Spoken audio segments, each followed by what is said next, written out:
Subscribe করুন দর্শন television চ্যানেলটিকে এবং অবশ্যই বেল আইকন প্রেস করুন মুর্শিদাবাদ জেলার তাজা খবর সবার আগে আপডেট পেতে। লাইক কমেন্ট শেয়ার করতে ভুলবেন না। সঙ্গে থাকুন, দেখতে থাকুন দর্শন টিভি। 2 মাস 20 দিন পর কবর থেকে তোলা হলো একাদশ শ্রেণীর ছাত্রীর মৃতদেহ। প্রেমের সম্পর্কে বিয়ের প্রস্তাব প্রেমিকের বাড়ি মেনে না নেওয়ায় আত্মঘাতী হয়েছিল নাসিমা খাতুন নামের বছর 17-র ওই ছাত্রী। বৃহস্পতিবার ডোমকলের গড়াইমারি গ্রামে পুলিশ ও বিডিওর উপস্থিতিতে কবর থেকে তোলা হয় দেহ।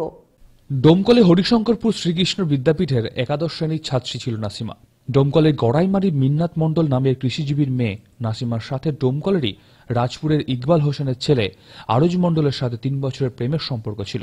সচরাচর কথা বলেই থাকতো ফোনে, এভাবেই ঘনিষ্ঠ হয় সম্পর্ক। মেয়ের বাবা গত 6 মাস আগে জানতে পেরে বিয়ের প্রস্তাব নিয়ে যায় আরজ মণ্ডলের বাবা ইকবাল হোসেনের কাছে। সেখান থেকেই ফিরিয়ে দেয় ইকবাল হোসেন। তারপরে ফোনে কথা হতো ইকবালের ছেলে আরজের সাথে।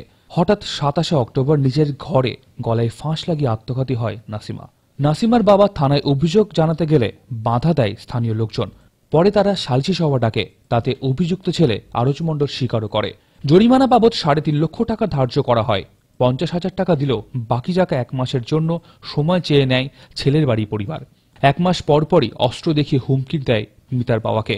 বেগতিক দেখে ডোমকল থানায় অভিযোগ জানাতে গেলে অভিযোগ নেয়নি। পরে পোস্ট অফিসের মাধ্যমে লিখিত অভিযোগ জানায় জেলা পুলিশ সুপারের কাছে এবং সেখান থেকে কপি ফরওয়ার্ড করেছে IG, DIG, SDPO Domkal, DG, IGP মুখ্যমন্ত্রীর কাছে।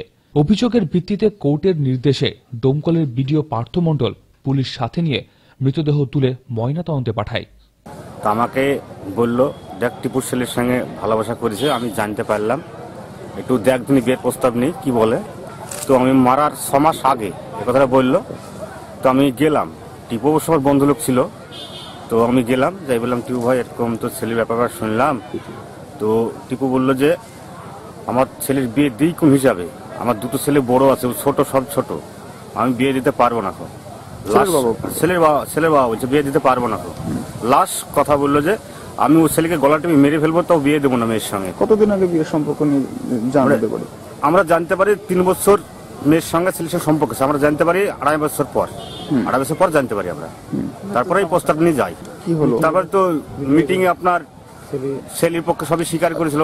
গলায় দড়ি দিয়ে যে মারা গেছিল, গলা দড়ি দিয়ে ছেলের পক্ষে থেকে সব ফোন টোনে এসেছিল, ধমকি টুমকি দিয়েছিল, মেয়েতে 7 জন আগে তোরে মারা গেছে। তারপর ছেলে কি স্বীকার করে মিটিং এ? হ্যাঁ, ছেলে স্বীকার করে, মিটিং এ স্বীকার করে আমার দোষেই মেয়ে মারা গেছে। জরিমানা ক্ষতিপূরণ করেছিল, সেটাও মাইনে নিয়েছিল ছেলের পক্ষে, ছেলের বাপ সবাই মেনে নিয়েছিল। 50,000 টাকা 3 দিনের মধ্যে দিয়েছিল। 1 মাস ডেট ছিল, 1 মাস পরে টাকা দিতে না এসে মস্তানি করতে এসেছিল খুশিমারা থেকে লোক নিয়ে। আমরা ভয় আর কিছু বলিনি। আচ্ছা, আমরা ভয় কিছু না বলে তো আইনের সাহায্য গেছি। ডোমকল পুরসভা, মানুষের সাথে মানুষের পাশে। জনস্বার্থে ডোমকল পুরসভা ও পুরপতি সৌমিক হোসেনের পক্ষ থেকে প্রচারিত।